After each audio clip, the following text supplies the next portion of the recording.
마태복음 26장 27절로 28절 두 절 말씀인데요. 함께 저와 여러분들이 합독하겠습니다. 함께 읽습니다. 또 잔을 가지사 감사기도 하시고 그들에게 주시며 이르시되 너희가 다 이것을 마시라. 이것은 죄사함을 얻게 하려고 많은 사람을 위하여 흘리는 바 나의 피 곧 언약의 피니라. 아멘.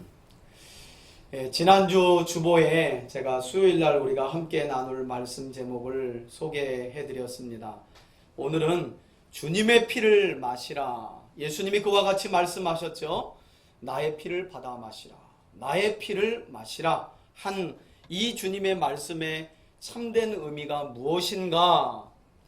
사실은 아마 제목을 보시면서 주님의 피를 마시라는 의미는 주님이 우리의 죄를 위해 흘리실 피를 기념하라는 성찬 예식을 두고 하신 말씀이지 뭔가 하고 미리 짐작하여 생각하신 분들도 있을 것입니다. 물론 그 대답이 틀린 답은 아닙니다. 아주 잘 알고 계신 답입니다.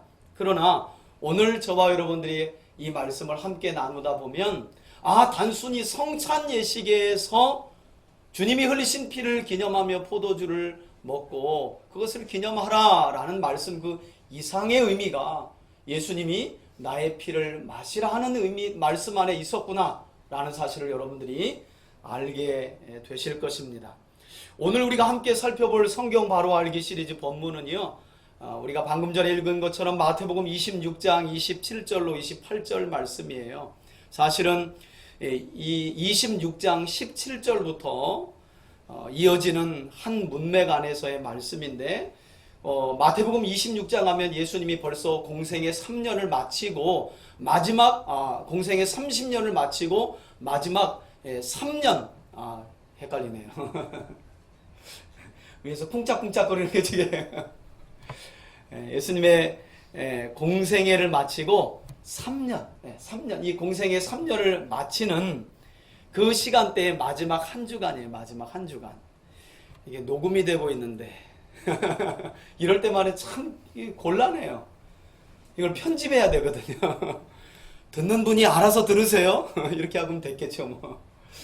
30년 예수님이 이 땅에서의 삶을 사시고 마지막 한 주간 3년 공생애를 보내시면서 한 주간 고난주간이라고 흔히 우리가 부르는 그 고난주간을 예루살렘에 이제 들어가셔서 이때는 예수님이 벌써 주일 그리고 예루살렘을 향해 들어가시는 그날 예수님이 큰 각오를 하십니다. 내가 죽으러 가노라 하시면서 예수님이 벌써 마지막 한 주를 남겨두시고 십자가에서 못 박혀 죽으실 것을 이미 염두하시고 예루살렘으로 들어가시는 거예요.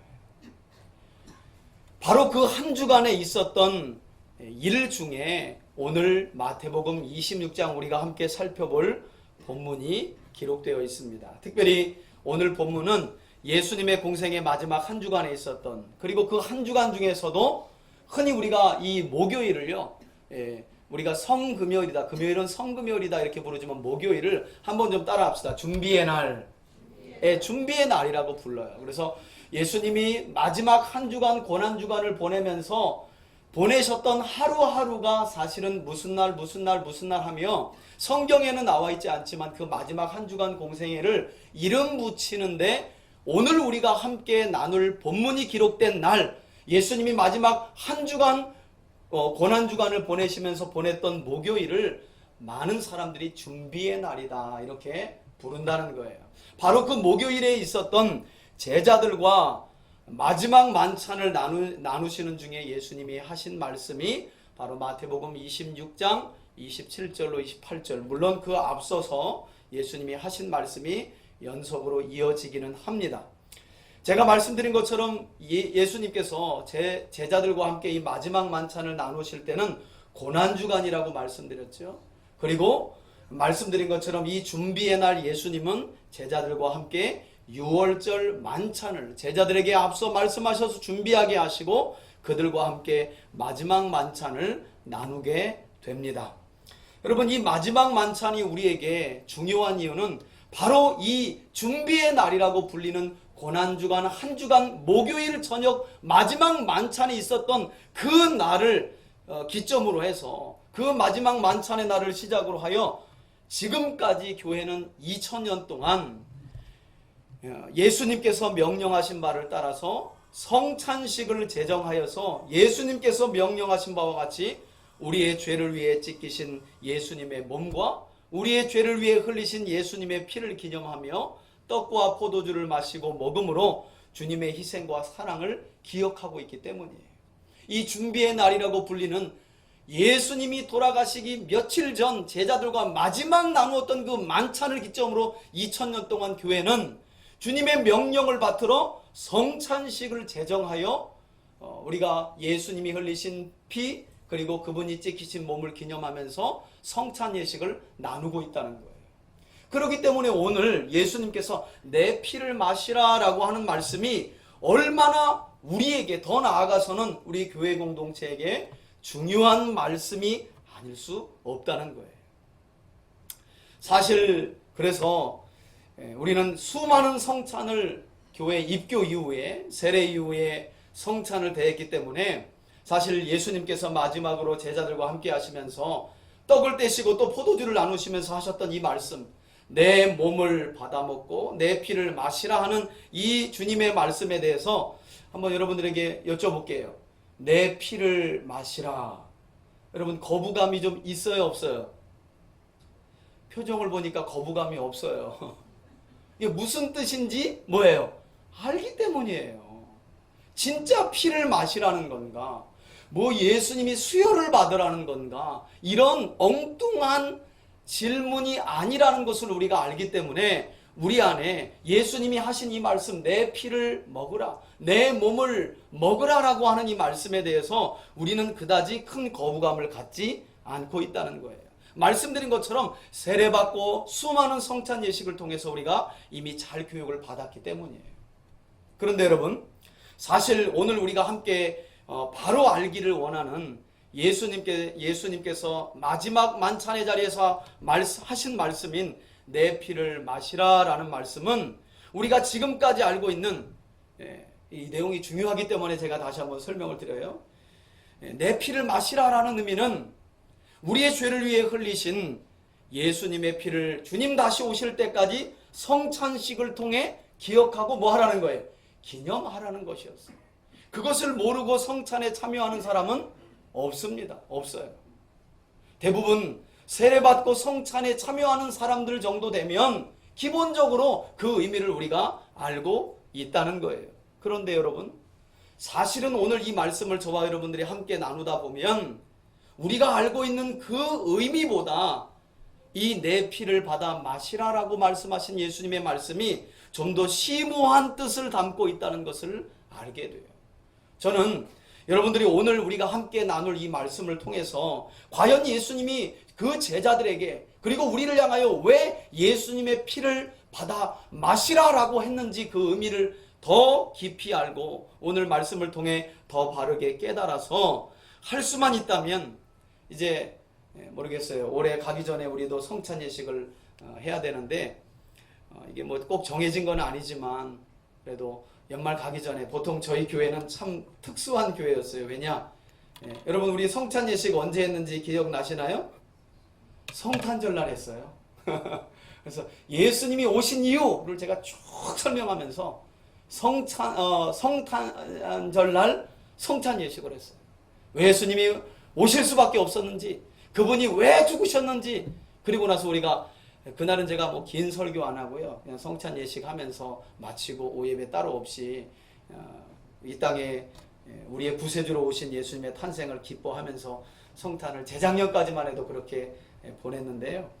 아마 우리도 이제 얼마 남지 않으면 성찬 예식을 보내야 되는데 과연 우리가 알고 있는 그 뜻 이외에 어떤 더 심오한 뜻이 내 피를 받아 마시라 라고 말씀하신 예수님의 그 말씀 안에 담겨져 있는지 여러분들이 바르게 잘 깨닫고 앞으로 우리 교회에서 진행하는 성찬 예식에 더욱 경건한 몸과 마음으로 참여할 수 있기를 예수님의 이름으로 축원드립니다. 여러분, 그래서 어떤 교회는요, 이 성찬 예수님의 이 내 피를 마시라라고 하는 이 말씀의 이 진리를 잊지 않게 하려고, 이 중요한 말씀을 성도들로 하여금 잃지 않게 하려고요, 어떤 교회는 성찬 예식을 얼마마다 한 번 하시는 줄 아세요? 한 달에 한 번씩 하는 교회도 있어요. 한 달에 한 번씩.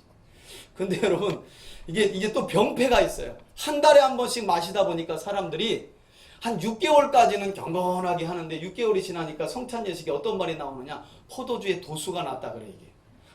그리고 여기 소주 넣냐 안 넣냐 물어보지, 얼마나 담궜냐 물어보지, 어디서 사온 거냐. 벌써 이 마음가짐이, 사람이 그런 것 같아, 사람이. 저도 어떨 때는 정말 공복에 노회에 가면, 우리 목사님들 노회 회의를 할 때는 언제나 성찬 예식을 먼저 하거든요. 그러면 공복에 가서 도대체 누가 담근 거지, 그 작은 한 잔을 마셨는데 얼굴이 벌겋게 달아오를 때가 있어요. 기분은 좋더라고요. 아시고 우시는 분들은 이따 저하고 다 상담하고 가셔야 돼. 이게 병폐인 거예요. 그래서 뭐 나름 의미를, 예수님의 그 거룩하신 보혈을 기념하고자, 또 그 보혈의 의미를 기억하고 기념하려고 그렇게 하는 교회도 있고, 또 그런 병폐 때문에 1년에 한 번 또는 2번 정도 아주 거룩하고 경건하게 예수님이 우리를 위해 찢기신 몸과 흘리신 피를 기념하면서 성찬 예식을 보내는 교회도 있습니다. 뭐 우리 교회가 그런 교회 가운데 하나라고 말할 수 있겠죠. 그런데 여러분, 저는 이런 것이 단순히 숫자의 문제가 아니라고 생각을 합니다. 많이 드린다고 사람들의 마음가짐이 흐트러지고, 1년에 한두 번 드린다고 사람들의 마음가짐이 좀 더 거룩하고 경건한가? 그런 건 아닌 것 같아요. 오히려 오늘과 같은 시간을 통해 과연 예수님이 내 피를 마시라라고 하는 의미가 과연 무엇인지, 단순히 우리가 지금까지 생각한 것처럼 우리의 죄를 위해 흘리신 예수님의 피를 기억하고 영원히 기념하라는 그 말씀 한 구절로 그 피를 마시라라고 하는 그 의미가 다 끝나는 것인가? 그렇지 않다는 거예요. 더 심오하고 깊은 뜻이 담겨져 있다는 거예요. 여러분, 제가 앞서 설명드렸지만, 그래서 제가 이 말씀을 하고 있는 이 시간에도 내 피를 받아 마셔라 라고 제가 이렇게까지 몇 번을 얘기했는데, 여러분들의 얼굴에 전혀 반응이 무슨 말이야 라는 반응을 하지 않잖아요. 왜 그렇다고요? 그 의미를 알고 있기 때문에 그래요. 그런데 여러분, 2000년, 지금으로부터 2000년 전에 유대 땅에서, 이스라엘 땅에서 예수님께서 이 말씀을 하실 때에는 이스라엘 땅에 엄청난 파장이 일어났다는 사실을 아십니까? 우리는 내 피를 받아 마시라. 아, 그렇지. 예수님이 내 죄 때문에 흘리신 그 피를 내가 포도주를 마심으로 기억하고 영원히 기념해야지. 우리는 알지만 정작 2000년 전 예수님이 이 땅에 오셔서 그렇게 메시아를 고대했던 유대인들에게 내 피를 먹어라, 그 제자들에게 너희는 내 피를 받아 마시라라고 말씀하였을 때, 정작 그들에게는 엄청난 파장과 엄청난 일들이 일어났다는 것을 우리가 기억해야 된다는 거예요. 자, 그 현장으로 한번 우리가 가볼 텐데요. 요한복음으로 한번 가봅시다. 우리 성경 여기다 책갈피를 좀 펴놓고요. 요한복음 여러분 6장으로 한번 가보세요. 제가 가진 성경은 신약 성경 154쪽에 있습니다. 6장 52절을 한번 펴보십시오. 제가 찾으셨으면 읽겠습니다. 그러므로 유대인들이 서로 어떻게 됐대요? 다투어 이르되 이 사람이 어찌 능히 자기 무엇을 우리에게 먹게 하겠느냐라고요? 살을 우리에게 먹으라고 하느냐, 이 말이에요. 여러분, 이 말씀은 왜 유대인들이 이런 말을 하고 있느냐? 앞선 위의 내용을 읽어보면 예수님께서 자신의 몸을 가리켜서 뭐라고 하냐면, 너희 조상 이스라엘은 애굽에서 구원받고 광야 40년 동안 만나라는 하늘에서 내린 신령한 떡을 먹었지만 사실은 그것 먹고 다 죽었다 이거예요. 그 조상들 다 죽었다. 그러나 나 예수가 바로 그 구약의 너희 조상 이스라엘이 먹었던 그 신령한 음식이라고 말할 수 있는 만나의 실체다라고 말씀하세요. 그래서 나 예수가, 메시아이신 나 예수야말로 생명의 떡이니 나를 어떻게 해요? 먹으라 이렇게 말씀하셨다는 거예요. 내 살을 너희가 받아서 먹으라. 그래서 그들 사이에 이거 뭐야? 아니 식인종이야 뭐야? 왜 자기 살을 뜯어 먹으라고 하는 거야? 하고 자기들 사이에 변론이 일어난 거예요. 그랬더니 예수님께서 이 모습을 보시고 53절 보세요. 뭐라고 말씀하시느냐? 예수께서 이르시되 내가 진실로 진실로 너희에게 이르노니 누구의 살이라고요? 예, 인자의 살. 인자라는 말은 사람의 아들, 예수님을 말하는 거예요. 구약 다니엘서에 나오는 인자의 의미를 예수님이 인용하시는 건데요. 내 살을 먹지 아니하고 또 누구의 피라고요? 인자의 피를 마시지 아니하면 너희 속에 뭐가 없다고요? 생명이 없느니라. 그러면서 부가적으로 설명을 덧붙이시죠. 54절에 보니까 내 살을 먹고 내 피를 마시는 자는 영생을 가졌고 마지막 날에 내가 그를 어떻게 한다고요? 살리리니 내 살은 참된 양식이요 내 피는 뭐라고요? 예, 참된 음료로다. 또 내 살을 먹고 내 피를 어떻게 하는 자는, 마시는 자는 내 안에 거하고 나도 누구 안에 거한다고요? 내 피를 마시는 그의 안에 거하나니 살아계신 아버지께서 나를 보내심에 내가 아버지로 말미암아 사는 것 같이 내 피를 먹고 내 살을 먹는 그 사람도 나로 말미암아 어떻게 한다고요? 살리라. 이렇게 예수님이 말씀하세요. 여러분, 예수님의 이 말씀이 당시 유대인들에게 얼마나 충격적이면서 어려운 말씀이었는지 60절 한번 보세요. 60절. 제자들이 두 손 두 발을 다 들고 이와 같이 이야기합니다. 제자 중 여럿이 듣고, 예수님을 따라다니는 제자들 여럿이 들었어요. 그런데 예수님 보고 뭐라 그래요? 말씀이 어렵습니다. 그래요. 아니 도대체 뭔 말하는 거요? 아니 누가 이 말을 듣고 깨달을 수 있겠습니까? 그랬더니 61절에 예수님이 말씀하시죠. 스스로 제자들이 이에 대하여 수군거리는 줄 아시고 이르시되. 그러니까 참 우리 주님은 눈치가 백단이야. 아무튼 수군거리는 걸 다 알아. 그리고 뭐라고 말씀하시느냐? 야, 이 말이 어렵냐? 너희들 지금 내가 한 이 말 때문에 내 살을 받아 먹고 내 피는 참된 음료이니 이걸 먹어야 너희 안에 영생이 있다 라는 이 말이 어려워서 지금 너희들 이 말 듣고 다 걸려 넘어진 거야? 이렇게 예수님이 말씀하신 거예요. 그렇게 물으신 거예요. 그리고 나서 또다시 아래 몇 구절을 말씀하시면서 어떻게 해서든지 예수님은 그들을 이해시키려고 합니다. 그 말의 뜻이 무슨 뜻인지. 그런데 안타깝게도요, 결국 이 말씀 때문에 내 살을 어떻게 하라고요? 먹어라. 왜? 참된 양식이니. 내 피를 마시라. 왜요? 내 피는 참된 음료이니. 이것을 마시는 자마다 영원한 생명 안에 거할 것이다. 이렇게 예수님이 말씀하신 이 말씀 때문에 결국 여러분 66절 보세요. 어떤 일이 벌어지는지 우리 함께 읽어봅시다. 시작. 그때부터 그의 제자 중에서 많은 사람이 어떻게 해요? 예, 근데 여러분들은 왜 안 나가세요? 이 말씀을 알고 계신 거예요? 이때쯤 되면 나가셔야 되는데. 여러분, 얼마나 많은 제자들이 이 말씀이 어렵기도 하고 참남하기도 한지, 왜 아직 참남하다고 하는지 여러분들이 모르실 거예요. 잠시 후에 구약의 말씀을 알게 되면 왜 이들이 특히나 예수님을 따르겠다고 심지어 제자가 되겠다고 나선 자들마다 다 돌아가 버렸는지, 거의 다 돌아가 버렸는지 알게 되십니다. 놀라운 건, 그리고 흥미로운 건 예수님의 이 말씀이 어렵기도 했지만 듣는 유대인들과 제자들까지도 어려워서 여러분 한 번 떠났는데 성경이 뭐라 그래요? 다시는 돌아오지 않았다는 거예요.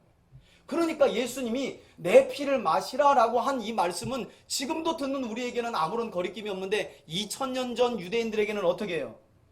예수님을 떠나서 다시 돌아오게 할 수 없는 그런 아주 충격적인 말씀이었다는 거예요. 오늘 성경에 보니까 다시 그와 함께 다니지 아니하도록. 어지간하면 다시 돌아왔을 텐데 다시는 예수님 근처에도 안 갔다는 거예요. 그 말씀 때문에. 제가 아까도 설명을 여러 번 드렸지만 그 뒤에 보면 그래서 12제자에게 물어봐요. 아마 12제자 외에 더 많은 제자들이 있었을 거예요. 그들이 갔다는 거예요. 그래서 예수님이 제자들에게도 물어봐요. 너희들도 가려고 하느냐? 그때 베드로가 주님, 영생의 말씀이 주님께 있는데 우리가 어디로 갑니까?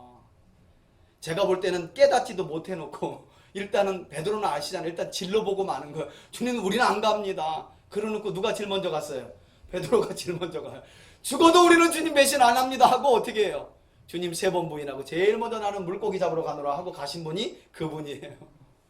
근데 여기서 베드로가 영생의 말씀이 주께 있으니 우리가 어디로 갑니까? 라고 말하면서 주님께 남아 있습니다. 여러분, 우리는 수없이 많은, 제가 앞서도 설명드렸지만 수없이 많은 성찬 예식을 진행하면서 내 피를 받아 마셔라 라고 말씀하신 이 예수님의 말씀에 이처럼 꺼리낌이 없는데, 아까 전에 말씀드린 것처럼 왜 유대인들은 대체 무엇 때문에 예수님께서 하신 이 한마디, 내 피를 받아 마셔라, 이 한마디 때문에 심지어는 제자가 되겠다고 나섰던 그 많은 사람들이 떠나가고 다시는 예수님과 함께하지 않은 걸까?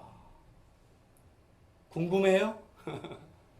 이제까지는 그냥 피를 받아 마시라, 이 말은 주님이 우리의 죄를 위해 흘리신 피를 기념하라, 이 정도로 알았는데 현장으로 가보니까 다르잖아요. 아마 저와 여러분들이 그 당시에 태어났다면 예수님을 떠난 많은 무리 중에 섞여 있을 수 얼마든지 있다는 사실을 기억해야 돼요. 왜? 구약을 알고 있기 때문에. 우리가 지금 이 자리를 안 나가는 이유가 있어요. 뭘 잘 모르기 때문에. 구약을 잘 모르기 때문에 여러분들이 안 나가고 있는 거예요. 자, 그러면 왜 유대인들이 참남하여 예수를 제자들마저도 떠나서 다시는 예수님과 함께하지 않았는가? 어떤 말씀을 그들이 알고 있었기에 그들이 예수님과 다시는 함께하지 않았는가? 그 말씀으로 한번 찾아가 보도록 하겠습니다. 몇 구절만 찾아볼 텐데요. 창세기부터 한번 가봐야 돼요. 창세기부터. 자, 성경을 이제부터, 오늘은 좀 성경 몇 군데를 찾으니까 여러분 아시죠? 성경을 늦게 찾으면 2단에서 잘 안 받아준대요. 그러니까 자, 창세기 9장으로 한번 가보세요. 창세기 9장. 성경 맨 앞쪽 부분에 있죠. 자, 창세기 9장으로 가보셔서, 자, 여러분 창세기 9장은 이미 노아의 홍수 심판이 있고 난 뒤에 하나님께서 방주 안에 살아남은 사람은 노아를 비롯한 몇 명이요? 8명. 이 노아와 노아의 후손들에게 온 세상이 물과 모래로 다 덮였으니 방주 안에 있는 가축을 중심으로 해서 육식을 새롭게 새로운 먹거리를 허락하시는 장면이에요. 그때 어떤 말씀을 하시느냐? 자, 3절 보세요. 모든 산 동물은 너희의 먹을 것이 어떻게 해요? 될지라. 창세기 1장에서는 하나님이 최초의 인류를 만드시고 먹거리를 뭘 주셨는지 아세요? 채소와 과일이었어요. 처음부터 육식이 허락된 게 아니에요. 노아의 홍수 심판 이후에 육식이 비로소 허락되었어요. 왜? 온 세상이 다 덮였는데요. 먹고 살아야 될 거 아니에요. 방주에서 나왔을 때. 그래서 하나님이 산 동물을 너희의 먹을거리로 삼아라. 채소같이 내가 이것을 다 너희에게 뭐라고요? 주노라. 자, 4절이 중요합니다. 함께 읽어봅시다. 시작. 그러나 고기를 그 생명되는 뭐째 먹지 말라고요? 피째는 절대 먹지 말아라. 여러분, 하나님께서 노아에게 무엇을 먹지 말랍니까? 피는 먹지 말아라. 왜 먹지 말라고 하셨느냐? 피가 생명을 상징하는 것이기 때문에, 피는 생명을 상징하는 것이기 때문에 먹지 말라는 거예요. 왜? 생명의 주권자가 누구라는 거예요? 하나님. 그래서 고기는 취하되 피까지 취하여 생명의 주권자이신 하나님의 주권을 월권하지 말라는 거예요. 그건 취하지 말라는 거예요. 자, 그래놓고 우리 일단 노아의 언약, 노아에게 주신 말씀 안에 피를 먹지 말라라고 하신 말씀이 나오잖아요. 자, 이제는 하나님이 모세를 통해 이스라엘을 애굽에서 구원하신 뒤에 이런 말씀을 또 하시는데, 자, 레위기로 한번 가봅시다. 레위기 3장으로 한번 가보세요. 창세기, 출애굽기, 그 다음에 레위기. 제가 가진 성경은 148쪽 구약 성경. 자, 149쪽에 있네요. 9쪽에. 시간이 많지 않으니까. 자, 17절만 한번 읽어봅시다. 화목제물에 대한 규례를 가르쳐 주시면서 시작. 너희는 기름과 피를 먹지 말라. 이는 너희의 모든 처소에서 너희 대대로 지킬 뭐라고 말해요? 예, 영원한 규례니라. 이렇게 말씀하세요. 자, 이왕 레위기로 왔으니까 몇 군데 더 찾아봅시다. 7장으로 한번 가보세요. 7장으로 한번 가보시고 7장 26절 말씀을 한번 보십시오. 자, 7장 26절 앞서 보면 22절부터 기름도 먹지 말라고, 제물의 기름은 하나님이 취하는 겁니다. 그래놓고 기름뿐만 아니라 뭘 먹지 말라고 말씀하시느냐. 26, 27 시작. 너희가 사는 모든 곳에서 새나 짐승의 피나 무슨 피든지 뭐 하지 말라고요? 먹지 말라. 27절까지요. 무슨 피든지 먹는 사람이 있으면 그 사람은 다 자기 백성 중에서 어떻게 된다고요? 조금 세게 말씀하시죠. 앞서는 그냥 음식으로서 피는 뭐 하지 말래요? 예, 취하지 말래요. 그죠? 이랬더니 또 슬슬 순대나 선지 좋아하시는 분들은 속에 염려가 이제 오실 것 같아. 일단 말씀을 끝까지 한번 들어보세요. 자, 하나님이 좀 한 단계 더 나아갔어요. 음식 자체로 취하지 말 정도가 아니라 먹으면 내가 내 백성 중에 어떻게 해요? 끊어버린다는 거예요. 그러니까 가문을 문 닫게 해버리시겠다는 거예요, 하나님이. 그 말은 죽여버리시겠다는 거예요, 하나님. 왜? 피는 생명을 상징하는데 그 생명의 주인이 누구시기 때문에? 하나님이시기 때문에. 하나님이시기 때문에. 여러분, 그래도 아직까지는 그냥 피가 생명을 상징하기 때문에 음식으로는 절대 먹지 말라는 일종의 경고의 말씀만 하고 계신데요. 이런 말씀은 다 찾아볼 수 없어요. 신명기 12장에도 나오고 신명기 15장에도 역시 피는 절대 취하지 말아라. 피를 취하는 자에게서 내가 그 자는 내 백성 중에서 끊어버리신다는 말씀을 하나님께서 모세를 통해 몇 번이고 누누이 강조를 하셔요. 그런데 여러분, 바로 이런 구약에 기록된 율법의 규례 때문에 이제 조금 전 2000년 전 예수님이 내 피를 받아 마시라 라는 말씀을 하셨을 때 그 무리들과 제자들까지 떠나서 다시 오지 않은 그 현장으로 한번 가보시라는 거예요. 유대인들은 구약에 아주 능통한 사람들이에요. 특히나 그들은 하나님의 말씀을 지킴에 있어서 입으로 들어가는 먹거리부터 아주 철저하게 레위기 11장을 따라 코셔라는 거룩한 음식만 먹는 사람들이에요. 그러니 그들이 이 말씀을 모를 리가 없어요. 더 놀라운 건 예수님도 이 말씀을 모르실 리가 없었다는 거예요. 그런데 유대인인 그가 유대인인 제자들과 많은 무리들에게 뭘 시키는 거예요? 피를 먹으라. 그러니까 유대인들이 얼마나 참담했겠어요. 아니, 노아 시대에서부터 하나님께서 시내산에서 모세를 통해 주신 그 이후까지 모세의 유언이라고 할 수 있는 신명기의 말씀에 이르기까지 절대 내 백성은 생명을 상징하는 피는 취하지 말라라고 하나님이 그리하면 그 백성 중에 끊으리라고 말씀하셨는데 정작 유대인인 예수님이 내 피를 먹으라.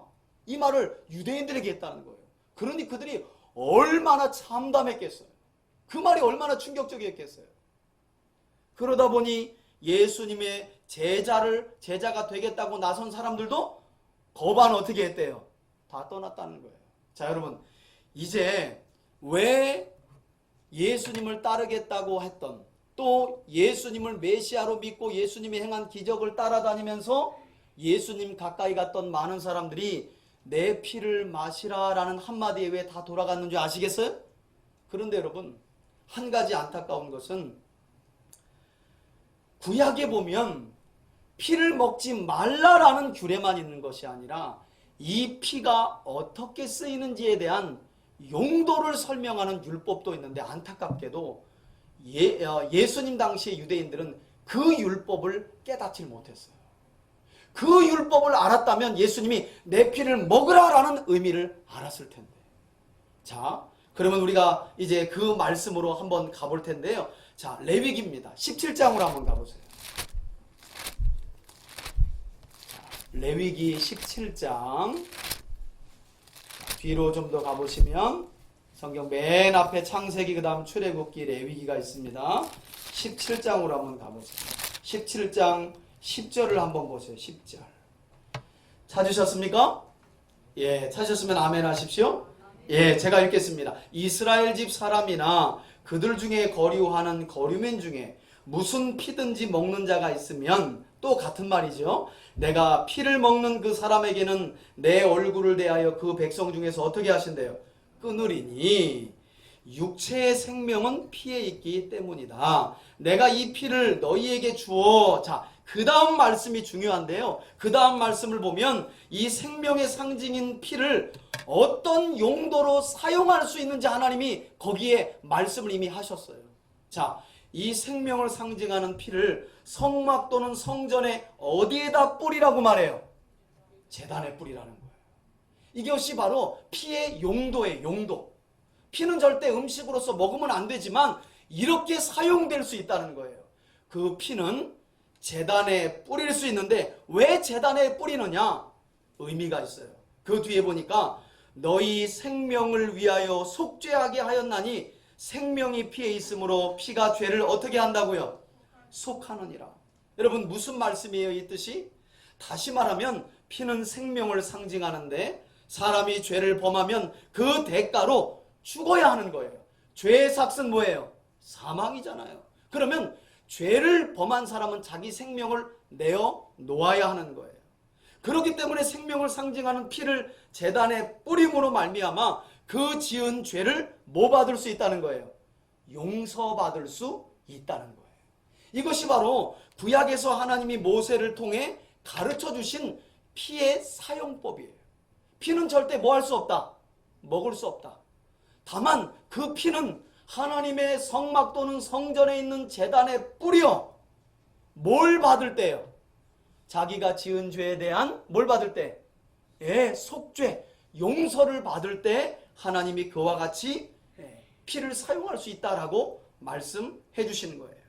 우리가 잘 아는 히브리서 9장 22절에도 잘 아는 말씀 있죠? 피 흘림이 없은즉 뭐라고요? 죄 사함이 없느니라. 바로 이 말씀을 두고 하신 말씀이에요. 그리고 이 사실은 인류 최초였던 아담과 하와가 범죄하였을 당시에도 하나님이 이미 성경의 시작부터 우리에게 주신 말씀이라는 거예요. 여러분, 아담과 하와가 하나님이 먹지 말라고 하는 선악을 알게 하는 나무의 열매, 이것이 최초의 언약이었는데 그것을 무참하게 깨뜨리고 스스로 하나님처럼 되려고 선악을 알게 하는 나무의 열매를 따먹게 됩니다. 여러분, 그 선악을 알게 하는 나무의 열매를 따먹게 됨으로 하나님이 천사에게 화엄검을 두어 뭘 지키게 하셨는지 아십니까? 그렇죠. 생명나무를 지키게 하시고 그 근처에는 뭣도 못 되고요. 얼씬도 못하게 하셨어요. 그 말은 사망을 선고하셨다는 거예요. 이미 사망을 선고하셨다는 거예요. 그러므로 성경은 처음부터 애시당초부터 죄의 삭슨, 생명으로부터 멀어지는 무엇을 이라는 걸 우리에게 가르쳐주고 있어요. 사망이라는 사실을 성경은 시작부터 우리에게 가르쳐주고 있었다는 거예요. 그래서 하나님께서는 사람이 죄를 지음으로 그들에게서 사망 곧 생명을 앗아가셨던 거예요. 그러므로 성경은 이와 같이 우리가 범죄함으로 생명을 잃었기 때문에 다시 그 생명을 되찾기 위해서 이 생명에 해당되는 피를 누군가가 흘려야 한다는 점을 누누이 우리에게 가르쳐주고 있는 거예요. 이것이 바로 성경이 우리에게 가르쳐주는 속죄의 원리입니다. 속죄의 원리. 그것이 구약에서는 사람이 아니라 누가 흘린 피로요? 짐승이 흘린 피로 제단에 수없이 많이 뿌려졌던 거고, 그래서 히브리서 기자가 뭐라고 합니까? 구약에는 죄사가 끝나지 않지 않았냐? 왜? 짐승의 피는 반복적으로 계속해서 거듭하여 들어지는 피였어요. 제물이었어요. 그러나 그 짐승의 피라도 피 흘림이 없은즉 뭐가 없기 때문에? 죄 용서가 되지 않기 때문에. 여러분 생각해 보면 하나님께서 독생자 예수 그리스도의 피, 그 피의 가치를 설명하기 위해서 구약에 얼마나 많은 시간 오랫동안 짐승의 피를 희생시킨 줄 아세요? 그 의미를 좀 깨달으라고. 많은 분들이 그러더라고요. 뭐 그냥 돈 가지고 사갖고 가서 이렇게 드렸지. 여러분 지금과 같은 시대가 아니에요. 구약에서 죄를 범하였을 때 모세 때 같으면 성막에 나아가서 제물을 드릴 때 대부분 제물은요 자기 집에서 기르던 가축이에요. 가축. 여러분 집에서 혹시 가축을 길러보셨나요? 제가 종종 하는 얘기인데 저도 시골에 사니까 가축을 많이 길러봤죠. 젖소도 길러보고요. 젖소는 제가 초등학교 5, 6학년 때부터 쳐봤어요. 왜냐면 부모님이 일 다니시니까 그 안에 소죽 쏘놓고 소똥을 쳐놓지 않으면 그날은 아무튼 삼형제가 매타작 시작하는 날이에요. 아버님 오셔서. 뭐 개도 많이 키워봤어요. 근데 어느 한 날 왔더니 아버님이 이렇게 요지로 이쑤시개로 이빨을 쑤시고 있고 개가 안 보이는 거예요. 얼마나 울었는지. 아버님 벌써 아저씨들 다 불러다 놓고 아주 배를 두드리면서 내 영혼아 즐거워해라 하면서 이미 배에다 저희 개를 넣으셨더라고. 얼마나 슬펐던지요. 처음 개를 입고 울어봤어요. 처음. 여러분 구약의 이스라엘 백성들이 범죄했을 때 가지고 갔던 가축들은요, 대부분 그들이 기른 것들을 가지고 가는 거예요. 그냥 돈 주고 사는 게 아니라 단순히. 그건 예수님 때나 됐을 때 예루살렘 저 밖에 멀리 있는 자들이 성지순례 와서 예루살렘 안에 있는 것들을 사가지고 갔던 거지 모세 때는 그렇지 않았어요. 그렇게나 많은 짐승의 피가 이스라엘의 속죄를 위해서, 이스라엘 백성들이 죄를 범함으로 인하여 죄사함을 인하여 많은 짐승의 피가 흘려졌다는 거예요. 여러분 이렇게 구약에서 계속해서 끊임없이 드렸던 짐승의 피가 짐승의 피였다면 이제 신약에 와서는 흠없는 어린 양으로 이 땅에 오셔서 우리 히브리서의 말씀에 보면 단번에 화목제물로 드려진 그 피가 누구의 피라는 거예요? 그렇죠. 예수님의 피. 단번에 영원히 드려진 피. 그 피가 바로 예수님의 보혈 또는 예수님의 피라고 우리가 부르는 겁니다. 그러니까 여러분 결과적으로 지금까지 우리가 살펴본 말씀들의 구약의 말씀들의 요지를 살펴보면 딱 두 가지인 걸 알 수 있어요. 뭐냐? 피는 생명의 근원이기 때문에 구약 성경부터 피는 뭐 하지 말라는 거예요? 먹지 말라는 것 한 가지 하고 그거 말씀드린 거예요. 두 번째는 그 피를 상징하는 그 생명을 상징하는 피는 죄를 사함받기 위해서 어디에 뿌려져야 된다는 거예요? 제단에. 그런데 여러분 제단이 어디에 있어요? 성막 또는 성전에 있는 거예요. 제단은. 거기 가져가서 죄 사함을 위해서 제단에 성막 또는 성전에 있는 제단에 뿌려졌다는 거예요. 자, 그렇다면 이쯤에서 왜 예수님이 이제 제가 구약을 다 풀어드렸어요. 왜 예수님이 내 피를 먹으라라고 하신 이 말씀을 왜 이렇게 말씀하셨는지 여러분들이 좀 조금은 짐작하실 수 있어야 돼요. 자, 다시 한번요. 피는 음식으로는 취하면 안 된다. 그러나 그 피는 용도가 있으니 범죄한 사람의 죄를 용서받기 위하여 성전에 나가 어디에? 제단에 뿌려야 한다라고 말씀하시는 거예요. 여러분 예수님은 바로 이 말씀을 염두하시면서 예수님 자신의 피를 제자들에게 뭐 하라고요? 받아 마시라고 한 거예요. 자, 그렇다면 예수님은 지금 예수님의 피를 받아 마실 제자들을 뭘로 보고 있다는 거예요? 하나님의 성전으로 보고 있다는 거예요. 여러분 아시겠어요? 이제 우리가 성찬 예식 때마다 내 피를 마시라라는 의미는 단순히 우리의 죄를 위해 피 흘리신 예수님의 보혈을 영원히 기억하는 수준을 넘어서 예수님이 그 자신을 따르는 무리들과 제자들을 향하여 내 피를 먹으라라고 말씀하신 것은 예수님의 보혈 곧 예수님의 피야말로 영원한 속죄를 이루는 피일 뿐만 아니라 그 피를 먹으라라고 제자들에게 말씀하신 이유는 그 제자들이 곧 무엇이기 때문에? 성전이기 때문임을 주님이 가르쳐 주시기 위함이라는 거예요.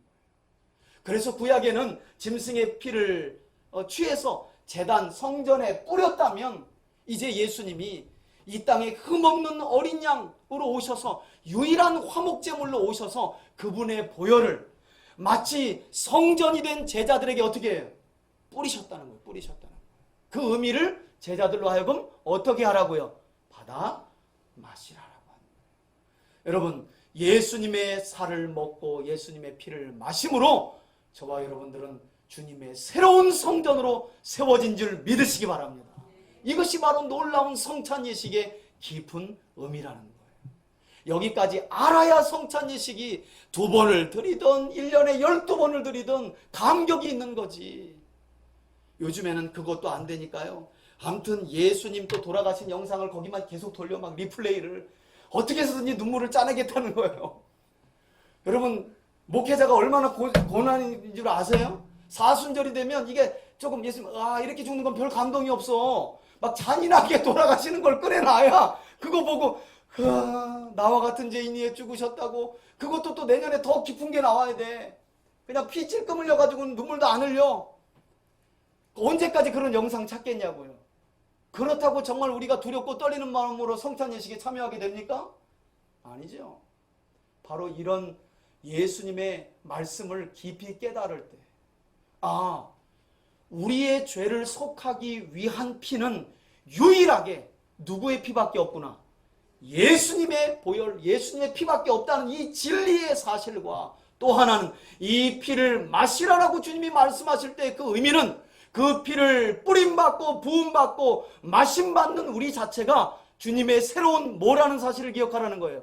성전이라는 사실을. 할렐루야. 여러분, 구약의 성전이 어떤 곳인 줄 아닙니까? 대제사장이라도 1년에 한 번 들어갈 수 있는 지성소에 들어가서 그의 죄가 발견되면 대제사장도 죽는 곳이 바로 성전이었어요. 성소였어요. 그런 거룩한 성전을 하나님이 저와 여러분들로 삼으셨다는 거예요. 할렐루야. 이게 얼마나 큰 의미인지, 이게 얼마나 놀라운 의미인지. 그 거룩하신 하나님, 솔로몬이 성전을 짓고 그렇게 말해요. 하나님, 요따만한 성전에 주님과 눈과 마음이 여기 머물기를 원합니다 라고 제가 기도하지만 참 민망합니다. 하늘의 하나님이 어떻게 요만한 한 70평에서 90평 되는 솔로몬 성전에 거할 수 있겠습니까? 다만 주님, 우리의 정성과 마음과 주님을 향한 사랑을 보시고 주님의 눈과 마음을 여기에 두시옵소서 라고 주님이 말씀하세요. 주님이 오케이라고 말하죠.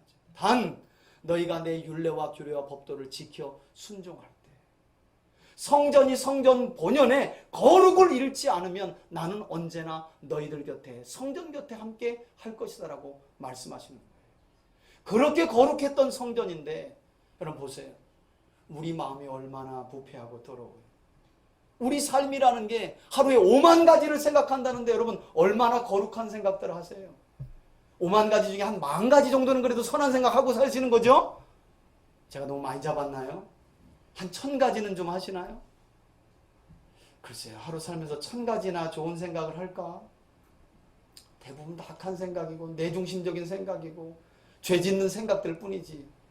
그런데 그럼에도 불구하고 예수님이 우리에게 내 피를 받아 마시라 라고 말씀하시면서 저와 여러분들을 주님의 새로운 뭘로 세우셨다는 거예요?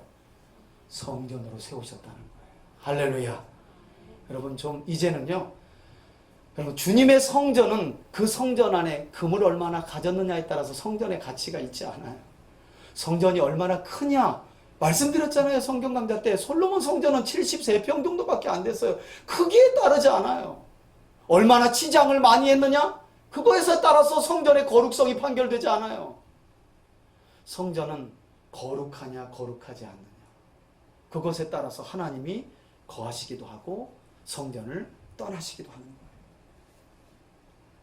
그렇게 구약의 거룩한 성전을 하나님이 그리스도의 피로 우리의 모든 죄를 맑히시고 깨끗하게 하셔서 우리를 새로운 성전 삼아 주셨다는 이 은혜가 얼마나 큰지, 저는 이 의미를 저와 여러분들이 깊이 깨닫고 앞으로 성찬식에 참여할 때마다 나는 새로운 성전이고 내 죄의 속죄함을 위해 주님의 이 피를 의미하는, 상징하는 포도주를 마시면 내 성전에 피를 뭐 하는 거예요? 뿌리는 거예요. 뿌리는 거예요. 그런 깊은 의미를 깨닫고 성찬에 참여하는 저와 여러분들이 될 수 있기를 예수님의 이름으로 축원해 드립니다. 그래서 그런지요, 마태는 그냥 마시라라고 해놨는데 누가는 이런 구약의 의미를 조금 더 잘 살려가지고 이 본문을 동일한 사건인데 이렇게 표현해서 놨어요. 자, 누가복음으로 우리 한번 마지막으로 가서 이 본문을 살펴보고 마치도록 하겠습니다. 누가복음 22장 20절의 말씀입니다. 똑같은 마태복음 26장 27절 28절의 말씀이 그곳에도 있습니다. 누가복음 22장, 자 19절 보세요. 또 떡을 가져 감사기도 하시고 떼어 그들에게 주시며 이르시되 이것은 너희를 위하여 주는 내 몸이라 너희가 이를 행하여 나를 기념하라 하시고, 20절입니다. 다 같이 읽습니다. 시작. 이르시되 이 잔은 내 피로 세우는 새 언약이니 곧 너희를 위하여 어떻게 해요? 뭐 한다고 말해요? 마시라라고 하지 않고 뭐 한다고요? 붓는다고 말한다는 거예요. 이것은 지금 예수님이 뭘 염두하고 하시는 거예요? 레위기 17장에 피의 용도를 두고 속죄함을 위하여서는 그 피를 성전이나 성막의 제단에 뿌리는 것, 붓는 것을 염두하시고 붓는다는 표현을 누가가 인용하고 있는 거예요. 여러분, 이처럼 구약의 기본적인 율법의 원리를 따라 설명하신 예수님의 이 말씀이 그 말씀을 깨닫지 못한 예수님 당시 유대인들과 심지어는 제자들까지도 얼마나 참담하게 만들고 어려웠는지 그만 예수님을 떠나고 다시는 예수님께로 돌아오지 않았다는 것 아니겠어요? 한번 이제 여러분 이제 저를 한번 보세요. 한번 따라합시다. 성경을 덮어놓고 믿지 말고 열어놓고 믿자. 할렐루야. 여러분, 한 말씀 한 말씀, 그리고 예수님이 의미와 뜻을 담아 전한 말씀이지만 그 말씀, 그러게요. 저는 아마 주님이 아시기는 아셨겠지요. 하나님이신 그분이 몰랐겠어요? 그런데 그렇게나 많이 떠날 줄은 몰랐을 것 같아요. 예수님도. 그래도 유대인들인데, 그들이 구약에 능통한 자들인데, 구약을 달달달 외우고 있는 사람들인데 피를 단순히 먹지 말라는 그 말씀만 알고 있지 그 피의 용도가 무엇인지, 구약에 그렇게 수도 없이 흘려진 짐승의 피, 그 실체로 독생자 예수님이 오셔서 흘리신 피의 의미가 무엇이고, 왜 구약에 그렇게 많은 짐승들의 피가 성막과 성전의 제단에 뿌려졌는지의 의미를 주님이 설명하시면서 내 피를 너희에게 붓는 것이라 이 말씀을 하실 때 다 떠나갈 줄 과연 주님이 아셨을까? 그래서 데살로니가 후서나 요한계시록에 보면 마지막 때에 많은 믿음의 사람들이 무엇을 따라다니느냐? 기적과 표적을 따라다닌다는 거예요. 여러분, 요한계시록에 보면 어떤 거짓 선지자가 일어난다라고 성경에서 밝히고 있느냐? 모세와 같고 엘리사와 같은 기적을 베푸는 자가 나타난다는 거예요. 여러분 보세요. 만일 누가 이 평택 지역에 나타나서 그가 기도할 때 3년이 아니라 단 6개월만이라도 비가 내리지 않으면 그 교회는 미어 터집니다. 아마 모든 교회는, 평택 지역에 있는 모든 교회는 다 망해버릴 거예요. 제가 볼 때 여기서도 움직일 분들이 몇 분 죄송한데 나도 거기 가 있을 수 있어. 여러분들 두고 나라도 진짜 안 갈 사실인가? 그건 제가 봐야 될 거 아니에요. 여러분, 마지막 때에 이와 같은 일이 있다고 성경이 이야기한다는 거예요. 그럼 뭘 따라다니실래요? 아직도 하나님의 살아계신 증거들이 여러분들의 믿음을 설득하기에, 여러분들에게 주신 영생의 소망을 확신시켜주기에 부족한가요? 아들을 내어주셨는데, 하나밖에 없는 독생자를 십자가에 못 박혀 몸 찢기고 피 흘려 죽이셨는데 그보다 더한 어떤 증거를 내놓으며 우리 복음 믿게끔 하라는 거예요. 저는 그런 생각이 들어요. 주님은 하실 일을 다 하셨고 주실 것을 다 주셨다. 그러나 성경을 오해함으로, 성경을 왜곡함으로, 성경을 바르게 깨닫지 못함으로 교회와 성도들이 이처럼 혼란스러운 거지. 보세요. 예수님의 제자들도 다시 가서 안 왔대잖아요. 구약의 이 레위기 17장의 말씀만 알아도 왜 이렇게 많은, 그들이 스스로 그때에도 짐승을 성전에 가서 피로 죽여서 피로 드리고 있는데도 그 피가 왜 이렇게 수천 년 동안, 모세 때부터 지금까지 예수님 당시까지 1500년 동안 드려졌는지 몰라. 그냥 또 죽이고 드리고 또 죽이고 드리는 거야. 습관처럼. 이 1500년의 기간은 단번에 영원한 화목제물로 제사를 끝내실 예수님의 피를 두고 그림자와 같이 행해지던 제물과 짐승의 피였는데 성경을 알지 못하니 오늘 짧은 구절이지만 내 피를 받아 마시라라는 이 예수님의 말씀의 의미를 다시 한번 여러분들이 마음에 잘 새길 수 있기를 바라고요. 성찬식 때 여러분 굳이 감정 잡지 않아도 돼요. 뭐 좀 울어보려고 우린 영상도 안 틀어. 여러분, 내가 새 성전됨을 한번 생각해 보면 돼요. 내가 구약의 그 도무지 작은 죄로도 들어가지 못했던 그 거룩한 성전이 내가 되었다는 거예요. 그것만 생각해도요, 감격스러운 성찬 예식이 될 줄 믿습니다. 한 가지는 그렇게 거룩한 성전 삼은 우리 몸에 주님은 성찬 예식이 있을 때마다 주님의 피를 붓는 거예요. 또 뿌리는 거예요. 그래서 내가 너의 죄를 위해 죽었지. 내가 너의 모든 죄를 다 해결했지. 라고 성찬 예식 때마다 우리에게 말씀해 주시고 있는 거예요. 그런 주님의 말씀에 대한 깊은 깨달음을 가지고 언제나 새 성전된 믿음 안에 거룩한 삶을 살아가는 저와 여러분들이 될 수 있기를 예수님의 이름으로 축원해 드립니다.